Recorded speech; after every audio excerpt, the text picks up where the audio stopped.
What Did I Say with Dan Rothenberg.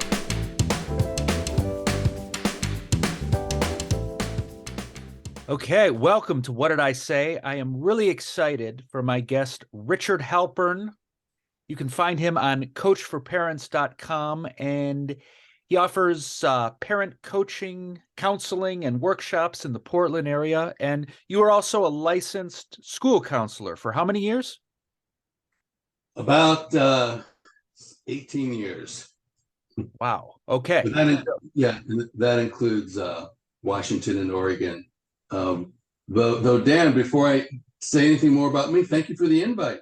Oh, you're welcome. An opportunity to chat with you, and I look forward to it. All right. I'm looking forward to it too. And we're going to talk about parental separation and divorce.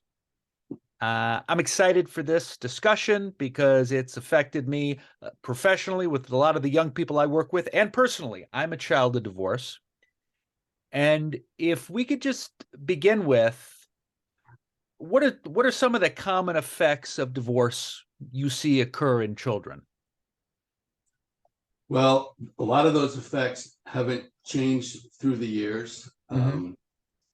I would say that there's pretty standard feelings that children feel, as well as parents, oftentimes connected to sadness, anxiety, denial, confusion, feelings of fear of abandonment, fear of what's going to happen in the future. Conversely, kids can also feel a sense of relief, acceptance, understanding, and even through the tough stuff, knowing that this might actually make my life better in some ways too, particularly if they've been exposed to a lot of high conflicts, arguing, tension in the home.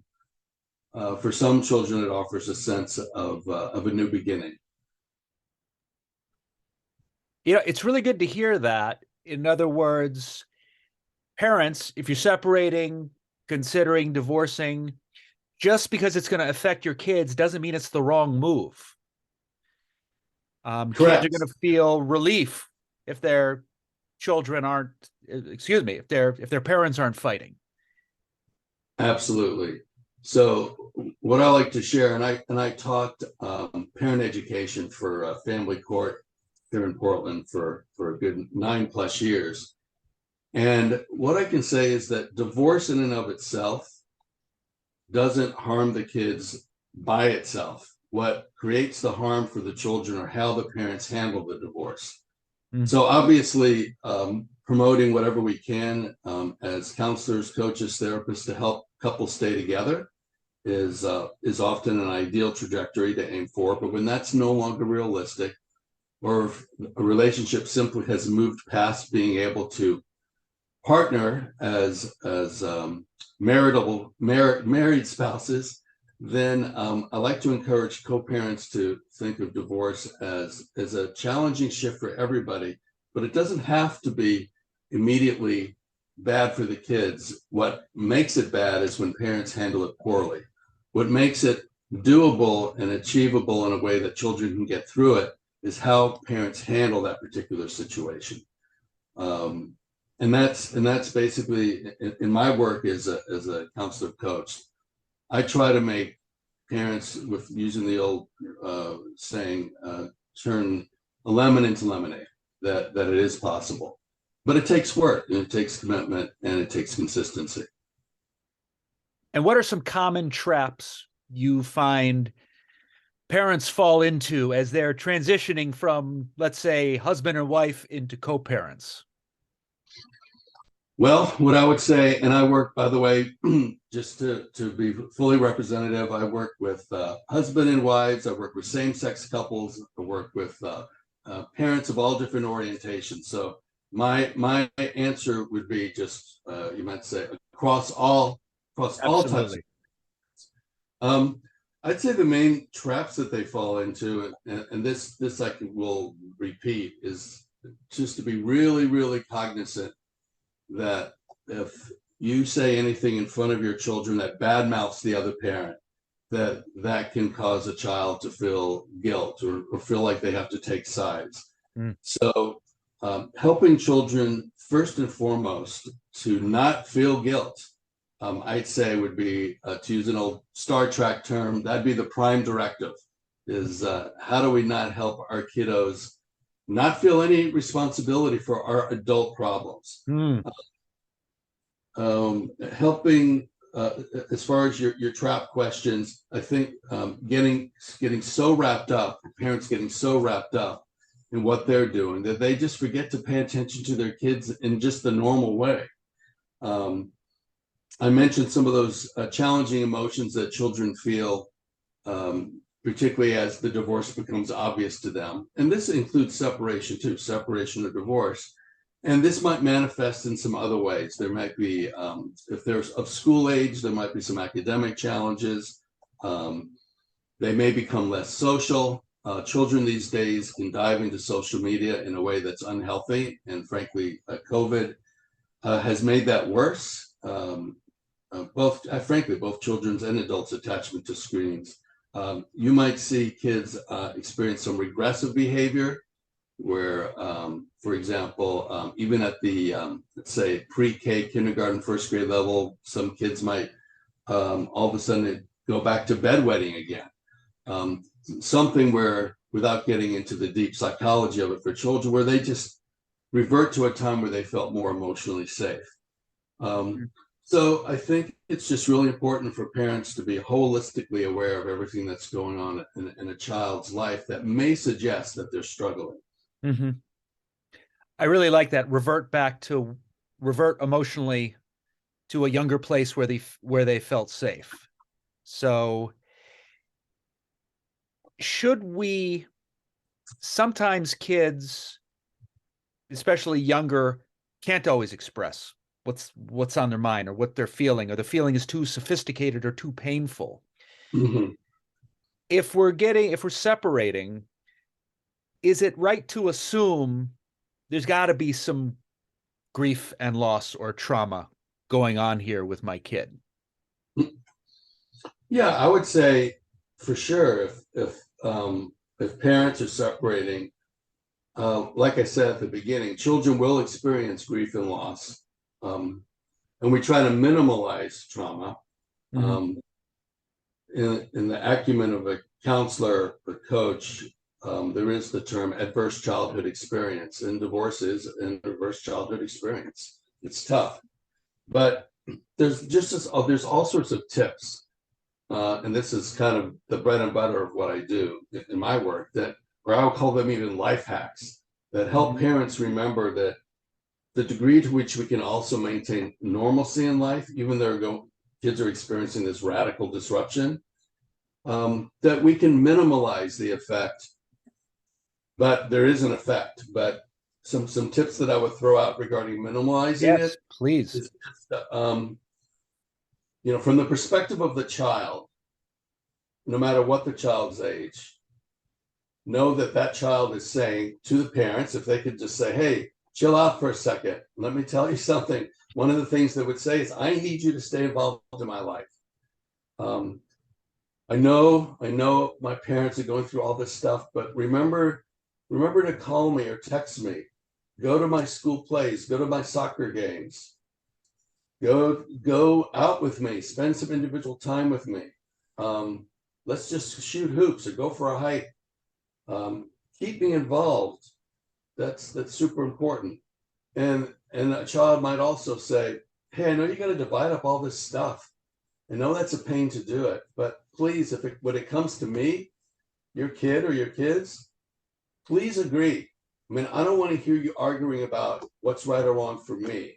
That's your adult business. So keep it to yourself, because if you argue about me in front of me, then I feel guilty that something is my fault, that I have to take sides. And the other thing I would tell parents that's super important is, and it's so easy to forget, particularly if you're feeling some anger or hostility towards the other parent, which is pretty normal. Sometimes that happens, is to the best of your degree to please support the other parent's right to have a great relationship with your kid. Parents forget that. And there's ways to work on that. This is not necessarily an acquired skill. It takes practice. Hmm. And that's something that I work on with parents is how to create that practice. But a child says, I want, in most cases, not all, but they say, I want both of you to still love me, and I want to love both of you. So please just work on your adult stuff behind closed doors. And yeah, just try to help me have a normal life. Even with the disruption, I still want to do normal things. Separate the adult stuff from the kid stuff. Keep my life simple and as small as possible. Which is possible if the kid is small. If you're getting into the tween or teen years, life gets more complicated. No matter what, whatever your parenting situation is, and I'll add. Sometimes in my practice, I come across what I'll call soul parents. I like the term soul parents versus single parents because single might imply relationship status. So if I use the term soul parents and that parents are doing a lot of the parenting on their own, that's also something that often comes up. There might be a situation where the other parent, due to, for example, maybe they have addiction issues and they're going through treatment. Maybe for whatever reasons they leave the area, which is really hard on kids, and they're no longer available, or at least they're only available sporadically from a distance. So I also acknowledge that sometimes divorce and separation leads to one parent having to do a lot on their own, and that has its own unique challenges. But either way, children want to be able to maintain predictability and positivity with the parents in their lives as much as possible. I think it's super important to be honest with our children to a point about what's up, what's happening. Generally, we don't want to give them any more explicit adult reasons about, well, these are the reasons why I want to divorce your mom or dad or other person in a co-parenting situation. What we want to be able to do is be patient with the process and allowing our children to express their feelings and label their emotions is super important. So as far as like internalizing it, one of the antidotes to internalizing feelings is naming them. Like the saying goes, light is the best disinfectant. So if our children are, let's just say, somehow harboring deeper feelings that I did this, it's my fault, then naming the emotions, naming the feelings, providing an opportunity on a daily basis for at least one or both parents to check in, helping our children to be able to understand how these feelings are affecting them internally. You said the word internal, Daniel. Well, internally can also mean my head hurts, my stomach hurts, I have a backache, I feel this electric feeling in my body, I feel achy. I think talking to children literally about, well, how are you feeling today? And I can tell you're kind of, and this is of course age dependent, I can tell you're kind of stressed out, but where are you feeling that in your body? You know, what's going on? And why is that important? Because it helps me to understand how you're feeling. If a child, like you said, is laboring, naming their feelings and not stonewalling it, putting behind a wall where nobody can see them, then it helps them not to internalize it. We want to externalize it. And I'm also hearing that everything you're talking about, like all parenting, takes time and energy. And so might it be important, for instance, let's say you separate from your spouse or partner or lover, and you're sometimes 2 months later ready to move in with your new partner and your new stepchildren. Might be good to slow that down, slow your own social life down. What I would say to that is yes, slow is far better. In the many classes that I've taught to separating and divorced parents around, you might say, where do we go from here? The phrase too sooner has come up, that oftentimes when one is going through separation or divorce, one is tempted to get in a too sooner relationship. And that might be something where you're just on the rebound. Going through separation or divorce can feel quite lonely, disorienting, and it's a natural human reaction to want to draw yourself closer to somebody. if not for any other reason, just to distract from some of the tough feelings. But when it comes to exposing our children to that, slow is by far best. On balance, and this is not an exact science, but it takes kids 1 to 2 years to adjust to the new situation, and they are far more concerned with maintaining a positive connection with their parents, whoever their parents are, rather than who are their parents' new love interest, lover, boyfriend, girlfriend, partner, whomever it might be. They are mostly interested in keeping that relationship with their primary parent steady. Now, I'm not suggesting that parents don't have a social life. If dating is in the cards earlier, and in some situations, parents have already moved on even before the divorce is final. So this comes up. I say, have a social life. Go do what you want to enjoy and connect with other people. But when it comes to what your children witness you doing, that's the part that particularly needs to be slow, for sure. I think generally, just as far as healing goes, it's better to feel healed from the trauma of a breakup, if you're experiencing that, before you move on anyway. But if you choose to do that differently, then it's just best to not expose your kids to that type of, you might say, chaos early. Because what if they get attached to this new person and then that person leaves because it's a too soon a relationship? What if they get confused about, well, here's a new person in my parents' life. Does that mean they can kind of tell me what to do? Are they sort of like another parent? We don't need to introduce that type of confusion. So put it simply, yes, go slow, but if you're hedging and hawing on the slow part, at least keep the slow part in front of your kids as long as you possibly can. And it occurs to me, you were saying that kids regress in their methods of feeling safe. Adults might do that too. Mm-hmm. So we have a breakup and we're lonely and we have a sexual appetite and we're ready to rock and roll with our new life. Mm-hmm. Even though, let's say, we haven't dated in 30 years and we're about to get all emotionally wrapped up in that. And it can, my experience with, working with some parents, even if dating and diving into a new single social life can take an emotional toll where you're not emotionally present with your children, even if you're there. Mm-hmm. What number rule is that around not dating too quick? You could add that to the list. Okay. Yeah, of course, Dan, coming out of a long marriage in particular, one can feel a little bit like Rip Van Winkle, for sure. So, and particularly for people that were not dating when the internet was a thing to meet people and got married 20 years ago. Right. And now it's like, commonplace where people meet on a huge variety of dating sites. Right. They don't know how to do it. Go to some cheesy singles bar. I can just pop in an app.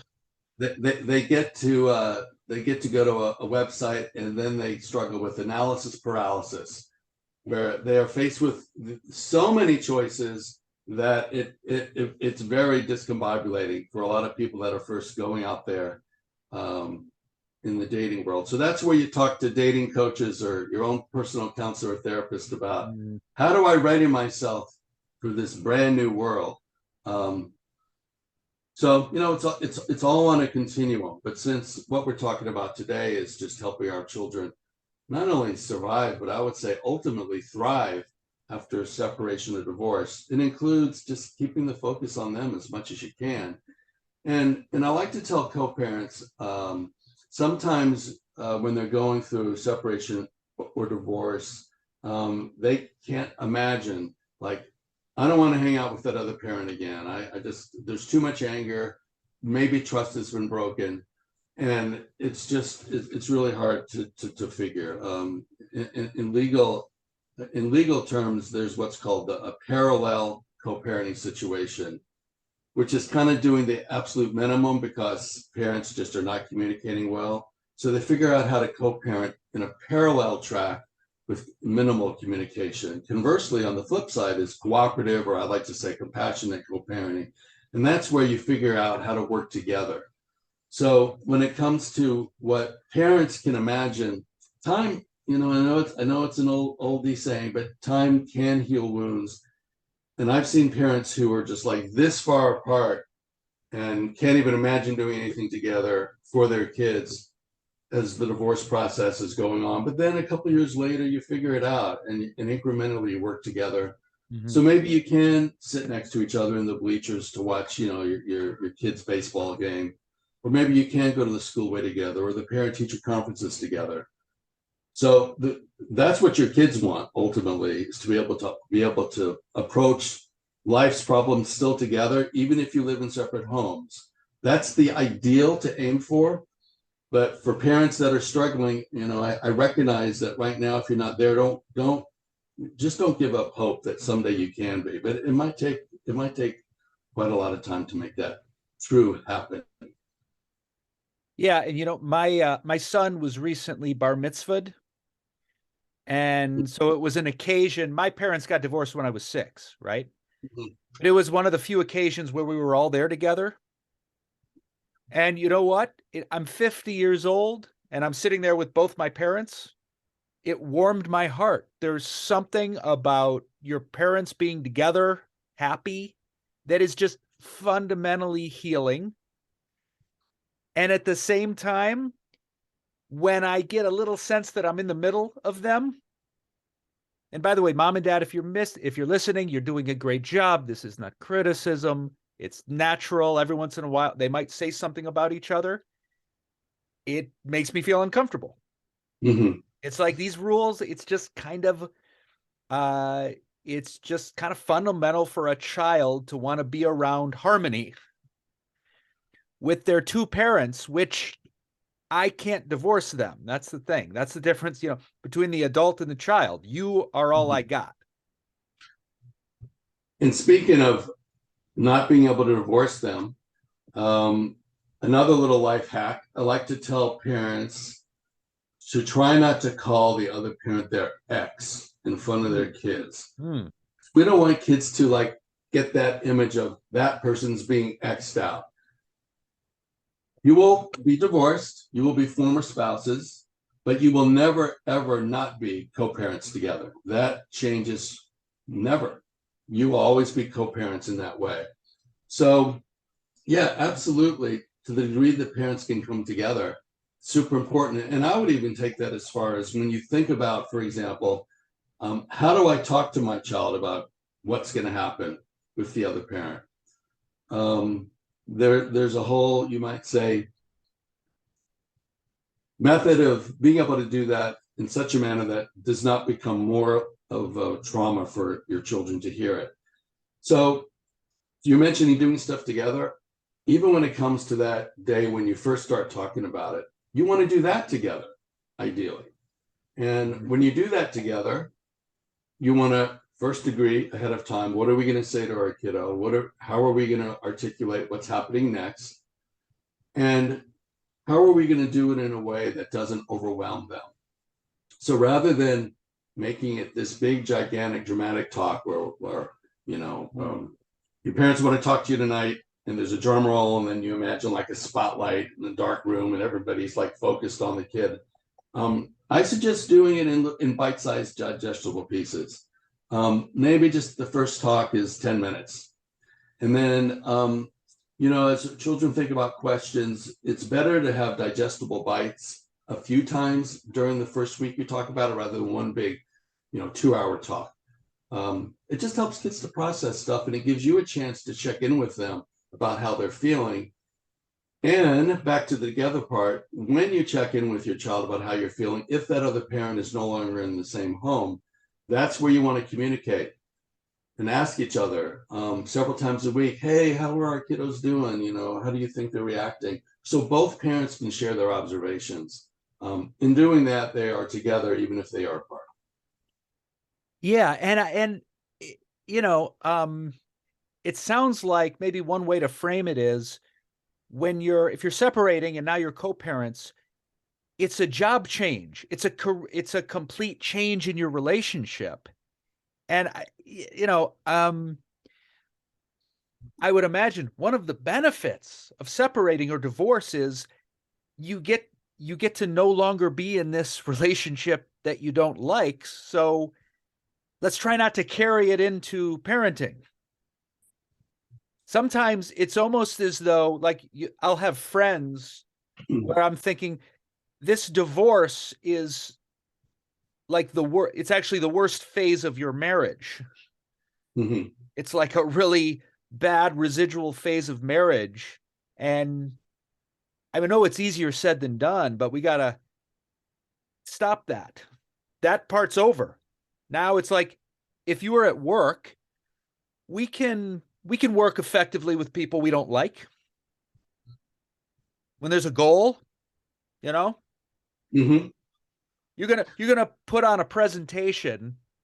Sorry to you're gonna put on a present. I'm on a roll here, Richard. You're gonna put on a presentation with your ex, quote unquote, and $50,000 is on the line.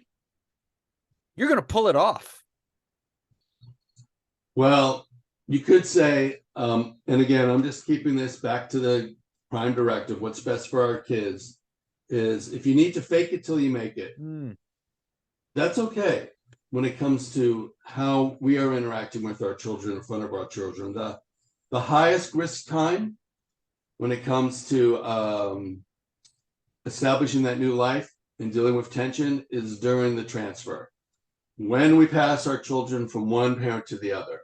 And what we don't want to see is a situation where it's so acrimonious that maybe the parents don't even want to see each other. One kid gets out of the car and runs into the house, or if you're meeting at a let's just say on neutral ground in a parking lot of some supermarket, then the kid gets out of a car, sees a stoic, angry parent sitting in another. Nobody's smiling. Nobody's looking at each other. Can you imagine how horrible that feels for a kid? Mm-hmm. So, yeah, back to what you're saying, when it comes to just at least maintaining kind of a work-like relationship, that's actually one of the tips that I throw out to parents, is that when they're talking, if they have to create a mindset on how to relate to each other, imagine you're in a business meeting. Mm-hmm. And just kind of keep it at that level of communication, kind of low level, Mm-hmm. even if it's kind of bland, Pleasant. Pleasant, matter of fact. And that, again, it's like, this is a skill set. I mean, you can't, if you're going to go to the gym and work with a personal trainer and work on a variety of muscle groups, and that personal trainer gives you exercises to do, you're not going to get it all figured out right away. It's going to take a lot of practice. And just like going to the gym, if you're starting to do something you've never done, an exercise that's new to you, you're going to be a little sore the next day. That's how parents can feel. But a good counselor, coach, or therapist can help them not overdo it, Mm-hmm. and help them pace their routine with the other parent, so that whatever they establish as a new rule of engagement, it's done in a way that's doable, ideally positive, and sustainable. And So now I'm on a roll. all right. No, it's so helpful. And before we wrap, any other tips coming to mind? This is so valuable for parents. Well, I think I'll just go back. I'll just go back to the old standards, which is more important than anything. Make sure your kids know that it's not their fault. Help them to totally get that the love is still there. You're just as awesome a kiddo as ever. Do your best not to badmouth the other parent in front of your children. Just keep that part separate. So important. And it happens all the time. And that means you've got to control, if you can, who else you talk about your separation and divorce to, because you might be sharing that with another family member. And that gets back to your kids. Always.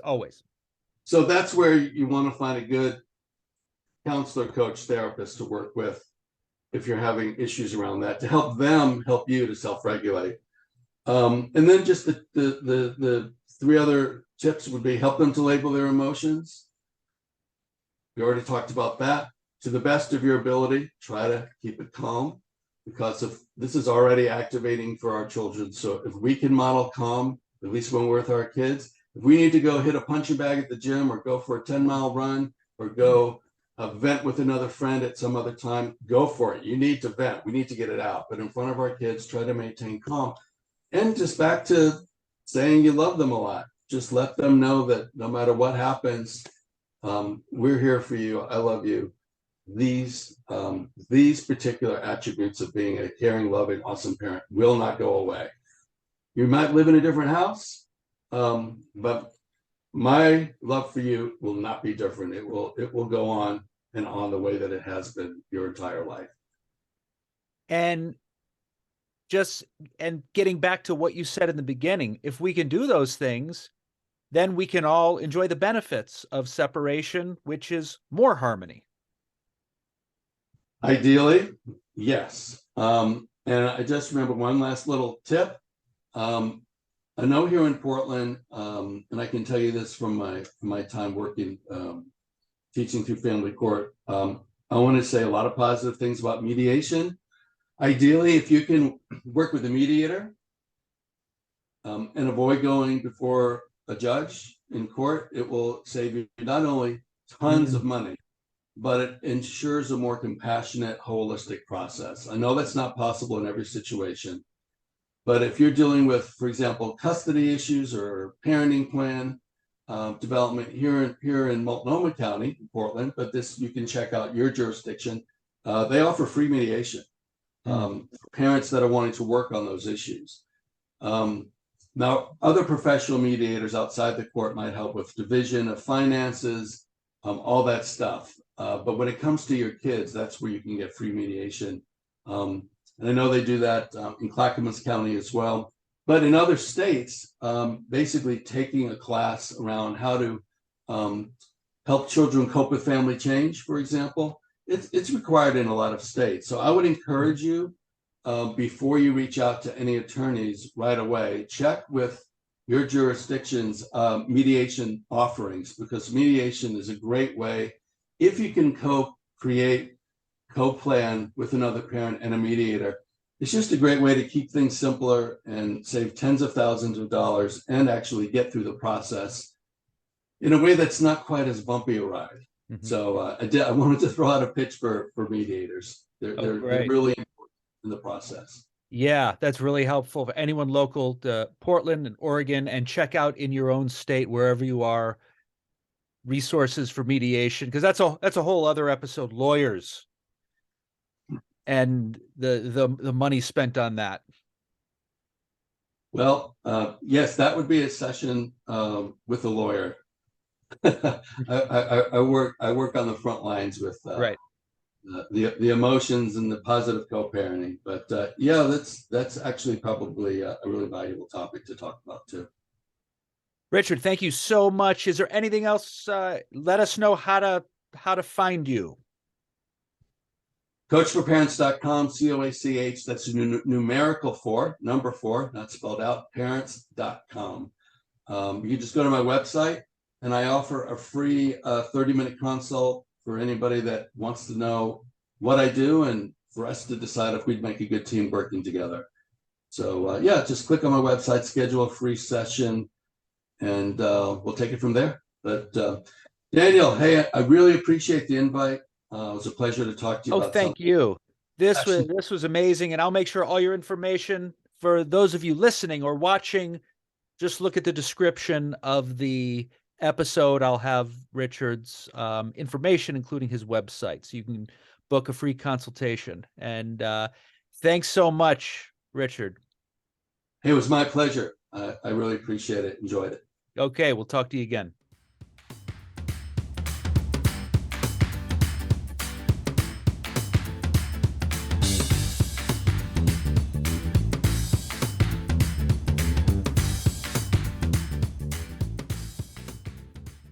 And we're back. I hope you enjoyed that as much as I did. I get so much from the guests I have on this podcast, and that's why I keep doing it. Right now, we're a little young. We are steadily building. What did I say? Gets new subscriptions every day. I'm very excited about that. At the same time, it's a long haul, and what keeps me going is, if nothing else, just what I learn. Every time I have one of these experts, and I hope you get the same thing out of it. And I think the biggest takeaway is divorce, separation, it's so hard. And I know it's harder than it looks. And I know those of us that are kind of on the outside, we give our little suggestions, and it's such a tough thing to go through and to continue to have a relationship with your spouse or lover or partner as a co-parent. At the same time, there are these, really, nothing's changed in the 45 years since my parents got divorced. There are little things we can do. Don't talk about each other in front of our kids, and try to not even get close to it. Try to not talk about each other with other relatives that are probably going to leak it. The kids always know. You know it, I know it. Okay? It doesn't mean you can't have confidential talks with people you trust. And it doesn't mean you can't vent. It doesn't mean you can't do anything you need to do to get past it. And you don't have to like or love your co-parent anymore, but not in front of the kids. Also, take it slow. And you know what? Bottom line, this is, I guess, kind of goes to parenting in general. We can't always just do what we want. And it's not that you're not entitled to move on, but our children are going to go through a grief and loss that we're not. A lot of people get divorced and get through all 5 stages of grief and loss in about 20 minutes, and then boom, you want to hit the dating app, and hey, man, I understand that. Our kids can't get divorced from their parents. It's all they've got, and there is a difficult grief, loss, trauma they need to get through, and they need our attention. If we can do those 2 things, don't talk about each other in front of the kids, take it slow and tend to their needs, you can put your head down and know you did your job as a parent amongst all of this turmoil. My parents divorced when I was 6. There are still these things I remember that brought harmony. I was aware at 6 years old, they had one lawyer, and my dad used to give my mom a stack of checks at the beginning of the year to cash each month for child support. Like, how do I remember that? Because it makes me feel good even to this day. Our kids are taking it all in, but you can do it. Okay? Fake it till you make it if you have to. That's all we got for the day. I really appreciate you joining me. Let your friends spread the word on What Did I Say? For content about connecting with teenagers and young adults. I realize it just occurred to me, this episode kind of applied to little kids too, but it certainly applies to your teenagers and young adults if you are divorcing or separating. Let me know whatsayme43@gmail.com if you have any thoughts and questions, and we'll see you next time.